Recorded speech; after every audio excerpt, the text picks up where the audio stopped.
demo of what the Netlaw plan looks like. So when you're interested, whoever invited you will send you a link to your email. You'll redeem that code, and then it takes you right into this page. This is the first page that you're going to see. Now, of course, this is already pre-populated for time constraints, but of course, all of this would be blank. We're going to play in these 4 tabs over here on the left-hand side. My profile, family and contacts, smart guide interviews, and my files. Those are the 4 things that we're going to do. Always start at the top and work your way down. Don't skip back and forth. But pretty easy. We start with my profile. You know, who are you? So here's me, my full legal name, male or female, and my birthday. And the next page, where do you live, right? So I put Dallas, Texas here. So like that lady asked, if I move, here's where you come.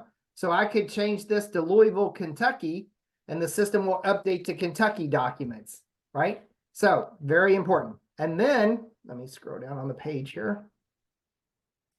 If we ever need to mail you anything, we're going to send it to your residential address. If no, give us a different address. And you hit finish. It automatically takes you to the second tab over here, family and contacts. This is everyone who is going to play a role in your documents. So anyone who is going to play a role in your documents, your executors, your guardians, your beneficiaries, your successor trustees, they have to be here. How do you add them? Real easy. Down here in the bottom right, let me move this little thing here. Down here in the bottom right, you see this little circle? We just click on it, and your options come up. You can name your spouse here, your children, your parents, or others. Others would be brothers and sisters, cousins, family, friends, anyone who's not your spouse, children, or parents. So I'll show you how easy it is to do. We'll do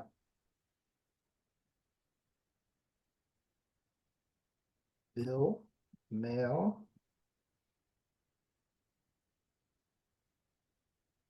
and we'll say he's my cousin. And then he lives in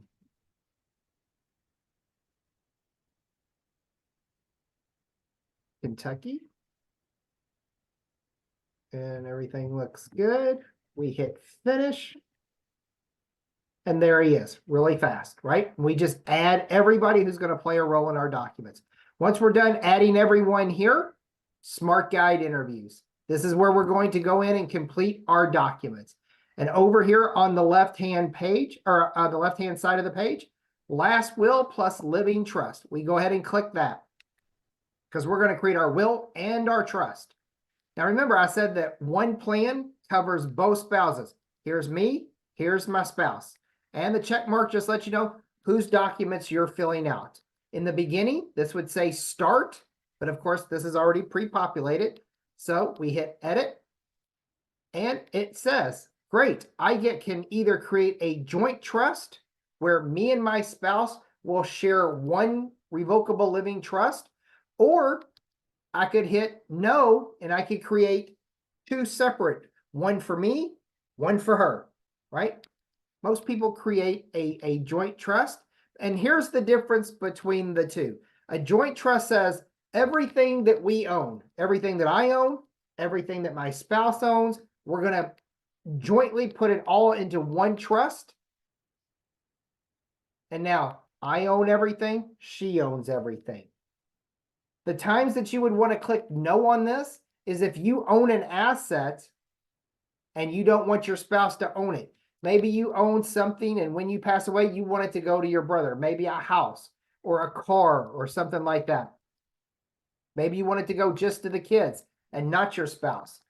Then you could create an individual trust and list all of your assets in there, and your spouse could list all of the assets for her as well. But again, like I said, most people create a joint trust. We hit next. And it takes us right into our executors. The great thing is, remember, over here on the right-hand side of the page, frequently asked questions. Why am I filling out this page? And remember, your executors are the people who are going to be in charge when you pass away. This would be blank. But you click on it and you just pick who you want. If I wanted to name 2 people here, I could, or I could go back and edit it and just make Donna it. Great thing is, remember, we name our main executors and then we always name our alternates called successors. With your successors, you have 4 choices. Multiple people serving together. That means they all have to agree, or a majority rules. Or you can do multiple successors, but each serving one after the other. So the first person that you name is it. If they can't do it, it falls to the second person. Then it falls to the third person. Or you can just name one successor or no successors. Here I just named one and it was Ashley. But again, if I wanted to change it, great. I could do this.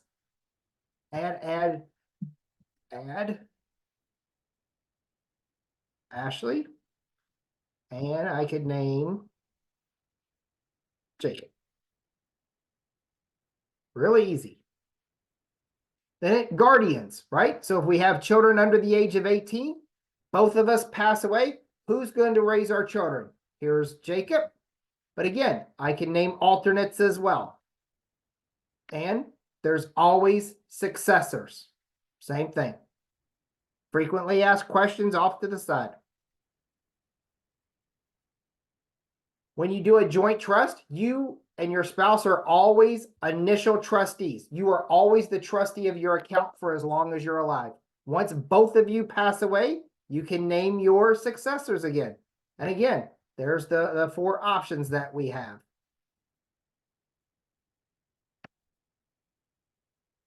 If you have any pets, you can do a pet trust. Most people click no there, so I'm going to click no.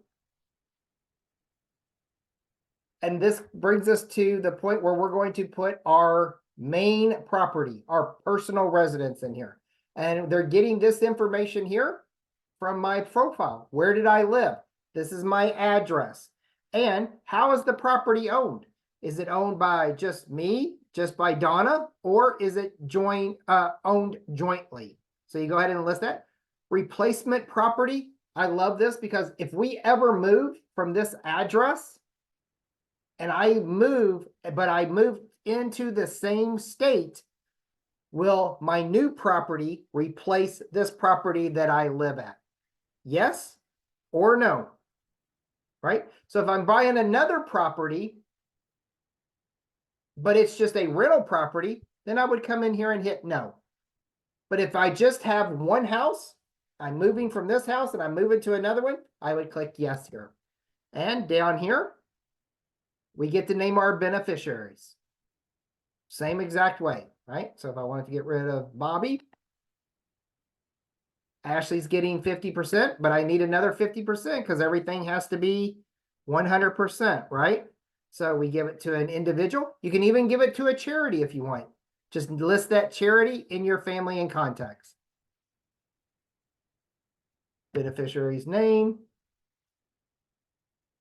and 50%.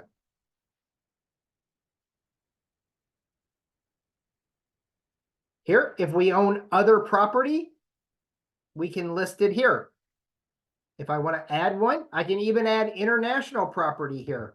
So let's just say 100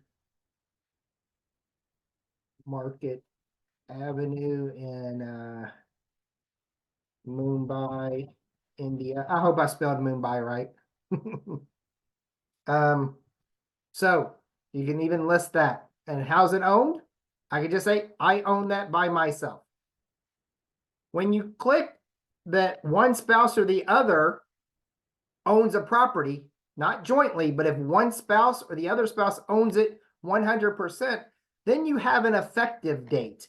Your effective date is who's going to receive it and when I pass away.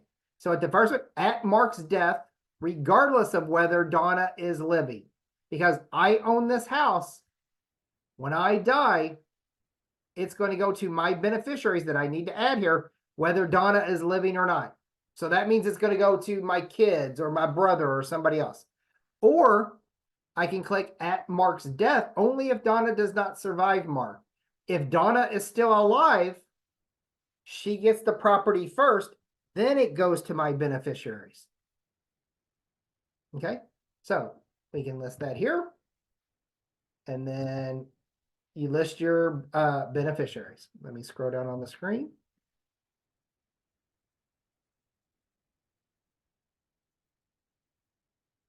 And we'll give this to Jacob. 100%.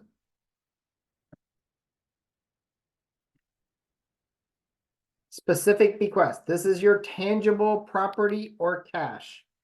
So these are all of the assets that we have that we want to list. Here's our asset and here's who's going to get it. This is where we're going to put all of our major assets. So again, beneficiary name. What is the bequest? Is it a dollar amount like I gave to Kevin? Or is it an item like I gave to Amy? We'll say it's an item. And we'll say it's the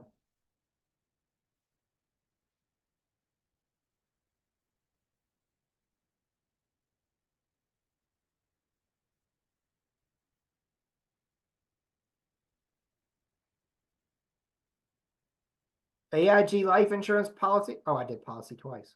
I thought I was typing for a while. Ending in 0000, right?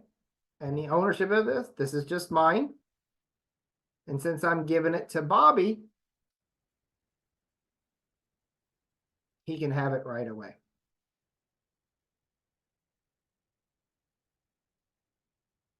Your residuary estate is everything that you did not list in the specific bequest section.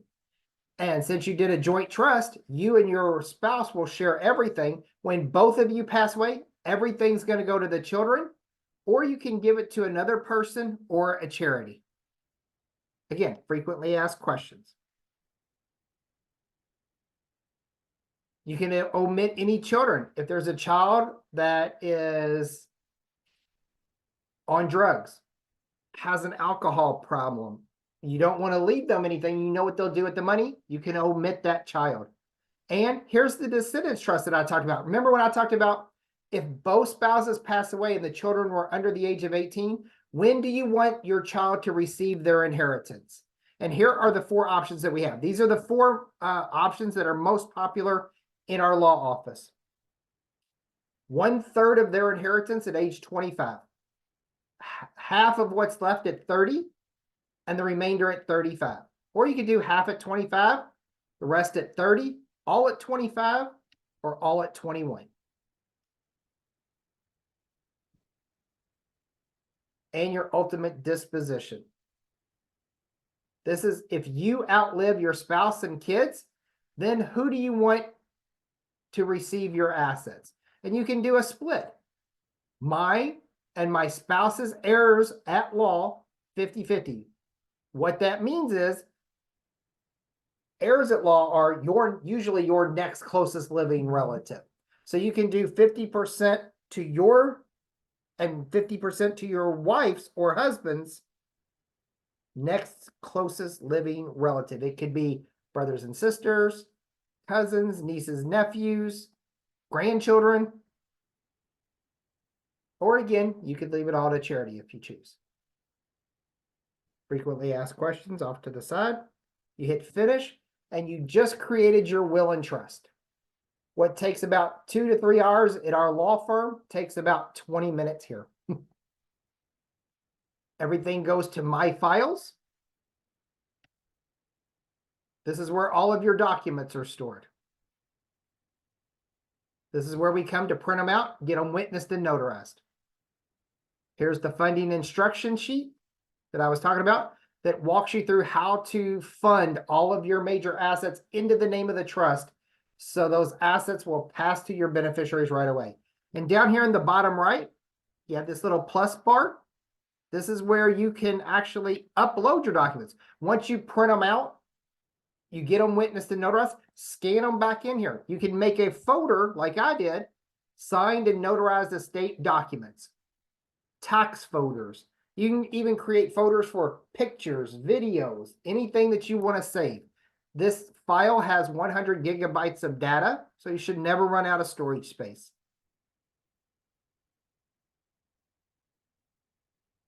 Once you see all of this, you click Smart Guide Interviews, you go back to Last Will plus Living Trust, and you can go back and create your spouse's documents. You do that for healthcare documents and your power of attorney exactly the same way.